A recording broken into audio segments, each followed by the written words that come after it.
បាទជំរាបសួរបងប្អូនទាំងអស់គ្នាបាទថ្ងៃនេះយើងមកតាមដានមើលបាទសកម្មភាពនឹងទម្លាប់អាជីណានៃការប្រមាញ់សត្វផ្សេងបាទយើងមកមើលថាតើទម្លាប់ជារឿយប៉ះនឹងសត្វលមាសត្វរបីឬសត្វគោគឺប៉ះជាមួយសត្វតោការវាប្រហារបស់អាជីណានោះបែបវាមិនបាទអញ្ចឹងបាទយើងដឹងហើយថាអាជីណាជាសត្វប្រមាញ់មួយនៅក្នុងព្រៃបាទមិនថាតោមិនថាខ្លាទេក៏វាអាចរស់នៅក្នុងដែនដីជាមួយប៉ុន្តែវាអត់សូវត្រូវមួយតោនិងខ្លាទេជារឿយៗគឺប៉ះគ្នាបាទចំពោះខ្សែកញ្ចក់វិញគឺជាសត្វប្រមាញ់មួយប្រភេទនៅក្នុងព្រៃប៉ុន្តែវារស់ជាក្រុមបែបផ្សេងបាទវាមិនអាចនៅជាមួយដែនដីនៅជាមួយតោនិងខ្លាទេជារឿយៗយើងអត់ដែលឃើញទេបាទនេះយើងទៅមើលអាជីណាបាទភាគច្រើនគឺអាជីណាវាទៅការវាប្រហាររបស់វាគឺនៅតែលើគូតគេទេបាទនេះទៅខំពងបាទសត្វក្របីមួយបាត់បានផ្លោកបាត់ទៅហើយបាទហើយនេះក៏ដូចគ្នាប្រើសនៅពេលទៅដួលហើយវាទៅខំតពោះខាងកន្លែងប្រដាប់ភេទរបស់សត្វមួយនោះទេបាទចឹងពីធម្មជាតិមកអាជីណាតពូជតកូនតចៅបាទគឺអត់ចោលទេរឿងទម្លាប់របស់អាជីណាមួយសម្រាប់គឺបាទគឺអាវុធសម្ងាត់ហ្នឹងគឺវាត្រូវខំផ្ដាច់ចោលតែហ្មងដោយសារវាបាទជំនាញវាពីធម្មជាតិមកបាទញៀនវាដឹងម្ដងវាដឹងតែម្ដងបាទវាដឹងថាអាកន្លែងហ្នឹងសំខាន់តែខំហើយគឺដើរលេងរួចហើយបាទអញ្ចឹងវារកទៅតែកន្លែងហ្នឹងបាទនេះយើងមើលថ្មីទឹកនេះក៏ដូចគ្នាប៉ុន្តែបើសិនជាវាចាញ់គេវិញវាដើរអស់គូតបាទនេះទម្លាប់អាជីណាគឺវាអាក្រក់តែប៉ុណ្្នឹងទេបើសិនជាតោខ្លាអីចាប់ចំណីបានបាទ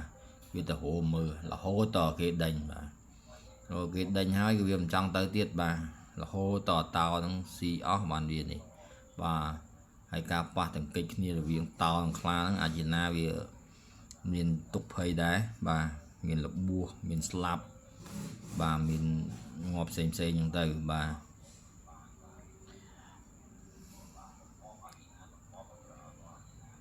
ហើយបាទនេះកូនក្របីបាទកូនក្របីក៏ដូចគ្នាដែរបាទมันចំពោះសត្វទូចឬសត្វធំទេបាទ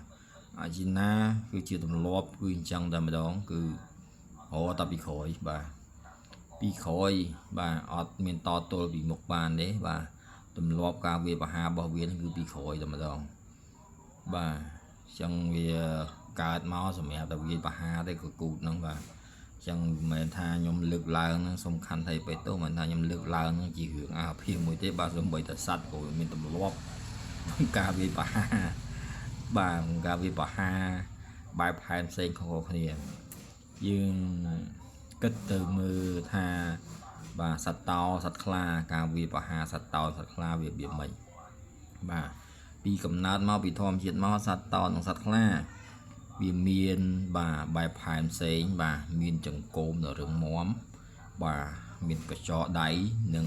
ជើងមុខសម្រាប់ផ្ដួលគូសត្រូវរបស់វាដើម្បីកុំឲ្យដួលហើយវាខំកកយកបាទជាការជំនាញការវាប្រហាររបស់សត្វតោនិងខ្លារីឯកញ្ចក់ក៏ដូចគ្នាការប្រមាញ់សត្វផ្សេងគឺវាដើរជាក្រុមជាវងបាទជាទម្លាប់របស់សត្វកញ្ចក់គឺវាដើរជាវងហើយមិនដែលដើរដាច់ប៉ែតតែឯងទេមានការប្រមាញ់តែឯងទេវាខុសពីខ្លានិងតោចំណែកប្រភេទសត្វប្រមាញ់ទៀតគឺអាជីណានឹងហើយបាទមិនដែលដើរតែឯងដូចគ្នា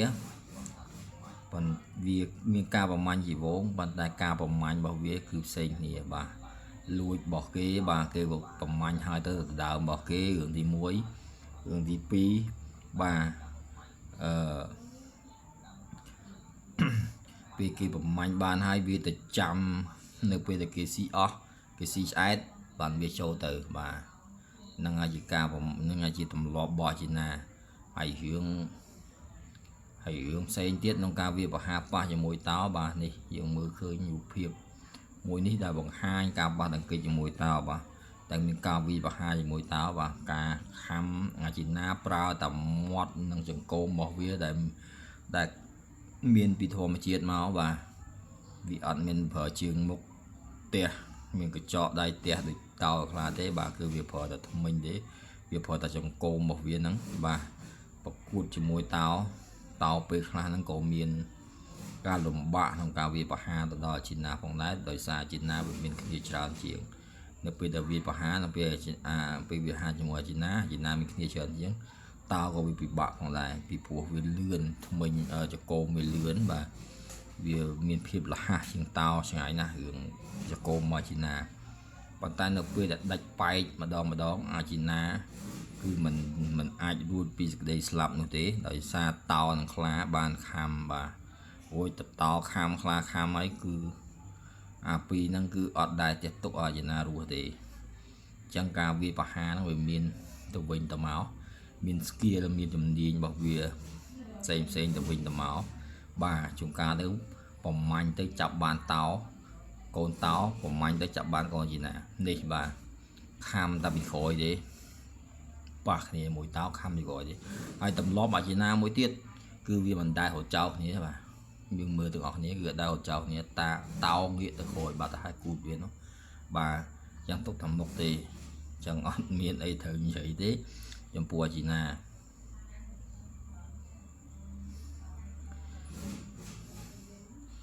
ចប់ពីហ្នឹងបាទយើងងាកមកមើលដំរីទឹកកូនដំរីទឹកបាទកូនដំរីទឹកមួយបាទដូចគ្នាយើងជាទូទៅយើងដឹងឲ្យដំរីទឹកមិនដែរមានការវិបហាអីខ្លាំងទេដោយសារដំរីទឹកវាជាសត្វក្លូតមួយដែរនៅក្នុងទឹកបាទជាសត្វរស់នៅក្នុងទឹកហើយ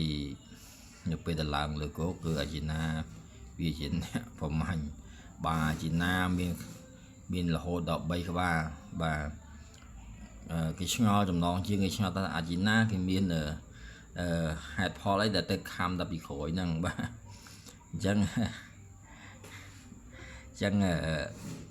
វាជាធម្មជាតិយើងមិនអាចឆ្លើយបានទេបាទជាធម្មជាតិវាខំទៅពីក្រោយមិនថាសត្វទូតមិនថាសត្វធំសត្វក្នុងទឹកក៏ដោយបាទគឺវាខំមកប្រដាប់ភេទបាទ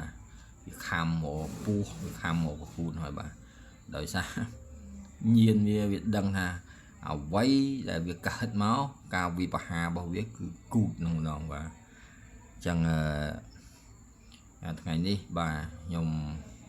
បានតាមដានមើលវីដេអូទាំងអស់នេះហើយក៏លើកឡើងបង្ហាញទៅបងប្អូនហើយក៏សូមខន្តីអភ័យទោសចំពោះពាក្យស្ពេចណាមិនសមរម្យហើយនឹងការលើសលុបខ្វះខាតផងដែរបាទយើងដឹងហើយយើង